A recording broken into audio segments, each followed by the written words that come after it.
बटाटा कोणताही असो, एकदम परफेक्ट असे हे चिप्स तयार होतात. आता उपवास असो किंवा मुलांसाठी बनवायचं असेल तर बाहेरून चिप्स आणायची गरजच नाही आहे. तुम्ही एकदा असे ट्राय करून बघा. एकदम क्रिस्पी आणि कुरकुरीत असे हे चिप्स तयार होतात. तर चला मग आता आपण सुरुवात करूया. आपल्याला इथं ह्यासाठी नवीन बटाटे घ्यायचे आहेत, ज्याची साल एकदम पातळ असते. आणि हे आपण 1 तास करण्या अगोदर पाण्यामध्ये ठेवायचं, म्हणजे ते एकदम कडक असे होतात. आपण ह्याची आता साल काढून घेऊया. सगळ्याच बटाट्याची आपण अशी साल काढून घेणार आहोत. आणि साल काढल्यानंतर सुद्धा आपल्याला हे पाण्यातच ठेवायचं आहे, म्हणजे काळे पडणार नाहीत. आता आपण ह्याचे बारीक असे चिप्स तयार करून घेऊया. तुम्ही तुमच्या आवडीप्रमाणे ह्याचे चिप्स जाड पातळ करू शकता, पण आपल्याला लगेच करायचे असल्यामुळे आपण हे एकदम पातळ असे करणार आहोत. त्यामुळे ते लवकर तळले जातात आणि वेळ पण कमी लागतो. मी इथे एकदम पातळ असे काप करून घेतलेले आहेत. तुम्ही हे सुरीने पण कापू शकता, पण सुरीने एकसारखे येणार नाहीत. त्यामुळे आपण वेफरच्या मशीननेच हे वेफर्स पाडून घ्यायचे. हे आपण सगळे असेच करून घेणार आहोत आणि केल्यानंतर सुद्धा आपण हे पाण्यातच ठेवायचे आहेत. आता मी इथं सगळ्या बटाट्यांचे एकसारखे चिप्स तयार करून घेतलेले आहेत. हे आपल्याला एकसारखेच करून घ्यायचे आहेत, म्हणजे तळताना पण ते एकसारखे तळले जातात. हे आपण 2 ते 3 स्वच्छ पाण्याने धुवून घ्यायचे आणि त्याच्यातलं पाणी काढून आपण हे आता थोडेसे सुके करून घेणार आहोत. तुमच्याकडे वेळ असेल तर तुम्ही फॅन खाली 5 ते 7 मिनिटं ठेवले तरी चालेल.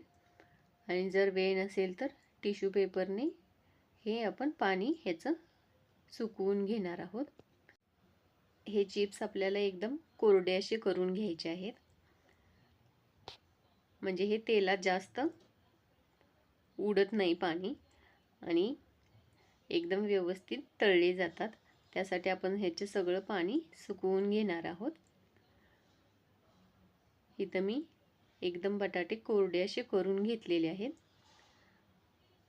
आता आपण हे तळायला घेणार आहोत. आता हे आपण बाजूला ठेवूया आणि ह्याच्यात टाकण्यासाठी आपण एका वाटीमध्ये पाणी घ्यायचं आहे, अर्धी वाटी. त्यामध्ये 1 चमचा मीठ टाकून घ्यायचं आहे. मीठ विरघळवून घ्यायचं. आता आपण तेल गरम झालं की त्यामध्ये सगळे चिप्स घालून घेऊया. तेल आपल्याला मीडियम गरम करून घ्यायचं आहे. त्यामध्ये आपण बसतील एवढे चिप्स घालून घेऊया. हे जास्त घातले तरी एकमेकाला चिटकत नाहीत, त्यामुळे आपण जास्त घातले तरी चालेल. आता ह्यामध्ये आपण अर्धा चमचा मिठाचं पाणी घालून घेऊया, म्हणजे ह्याला चांगला टेस्ट येईल चिप्सला. हे मिठाचं पाणी घातल्यामुळे तेल उडत नाही, पण आपण गॅस थोडासा कमी करायचा त्यावेळेस. हे जास्त उडत नाही पाणी. आपण हे दोन्ही बाजूंनी क्रिस्पी होईपर्यंत आता भाजून घ्यायचं आहे. 4 ते 5 मिनिट आपल्याला हे भाजायला लागतात. आपण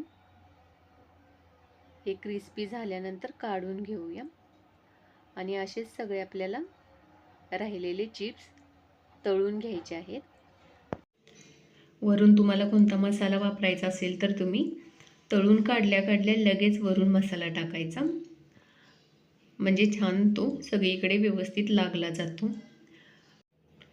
हे चिप्स 1 ते 2 महिने एकदम व्यवस्थित असे राहतात, पण मसाला वरून घातल्यानंतर ते चिप्स राहत नाहीत.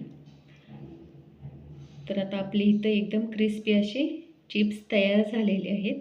तर तुम्हाला माझी रेसिपी आवडली असल्यास लाईक करा, कमेंट करा आणि नवीन असाल चॅनेलवर तर चॅनेलला सबस्क्राईब करा. थँक्यू.